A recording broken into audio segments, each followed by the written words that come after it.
सभी दर्शकों को मेरा नमस्कार। साथियों, मेरा नाम है राहुल और प्रेरक कहानियाँ चैनल पर मैं आप सभी का एक बार फिर से स्वागत करता हूँ। हमारे चैनल पर लघु कथाओं की एक श्रृंखला चल रही है, जिसकी कड़ी में मैं आज आपको एक और नई लघु कथा सुनाने जा रहा हूँ।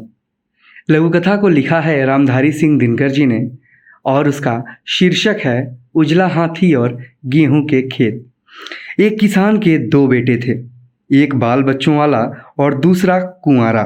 मरने से पहले किसान ने अपनी जायदाद दोनों बेटों में बांट दी और जब वह मरा उसके मन में यह संतोष था कि भाइयों के बीच कोई झगड़ा नहीं होगा। दोनों भाई मेहनती और ईमानदार थे तथा दोनों के मन में यह भाव गठा हुआ था कि मैं चाहे जैसे भी रहूं मगर भाई को आराम मिलना चाहिए।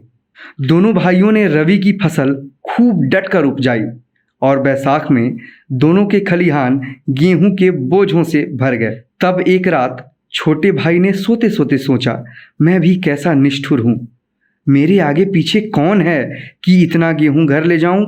हाँ, भाई के बाल बच्चे बहुत हैं, अच्छा हो कि मैं अपने खलिहान से कुछ बोझे उनके खलिहान में रखाऊं।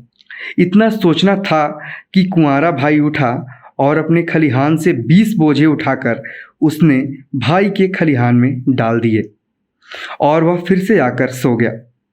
और उसने नींद में सपना देखा कि दोनों के गेहूं के लहलहाते खेत हैं, वह उनके बीच उजले हाथी पर चढ़कर घूम रहा है।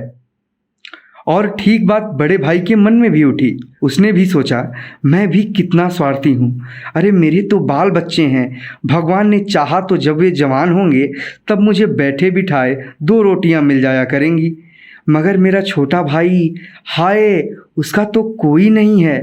क्यों ना अपने खलिहान से कुछ बोझे उठाकर मैं उसके खलिहान में डालाऊं। अन्न बेचकर 10 पैसे अगर वह जमा कर लेगा तो बुढ़ापे में उसके काम आएंगे। और वह भी दौड़ा दौड़ा खलिहान में पहुंचा और अपने ढेर में से 20 बोझे उठाकर उसने छोटे भाई के खलिहान में मिला दिए और घर आकर वह खुशी खुशी सो गया। और सोते सोते उसने सपना देखा कि दोनों ओर गेहूं के लहलहाते खेत हैं और वह उजले हाथी पर बैठकर खेतों की सैर कर रहा है। और भोर में उठकर छोटा भाई अपने खलिहान पहुंचा तो यह देखकर दंग रह गया कि उसके बोझों में से 20 कम नहीं हुए हैं। और भोर में उठकर बड़ा भाई जब खलिहान पहुंचा तब वह भी यह देखकर दंग रह गया कि उसके बोझों में से 20 कम नहीं हुए हैं।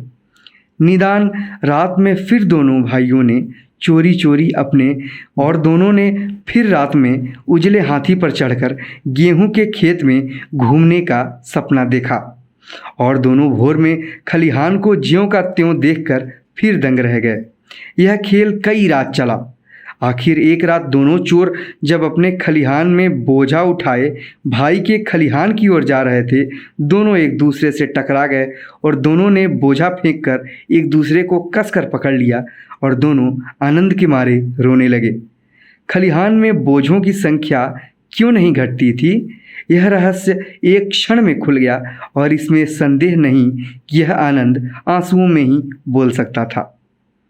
उनके आंसुओं की जो बूंदें पृथ्वी पर गिरी, उनसे नीचे पड़ा हुआ पीपल का एक बीज भीग गया और उत्तम अंकुर निकल आया।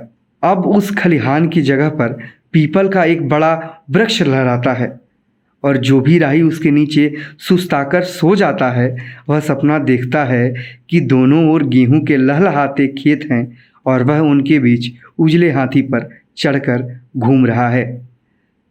तो साथियों, यह थी रामधारी सिंह दिनकर जी द्वारा लिखी गई लघु कथा उजला हाथी और गेहूं के खेत।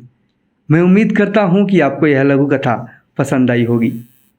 जल्द ही आपसे एक बार फिर मुलाकात होगी। तब तक के लिए नमस्कार।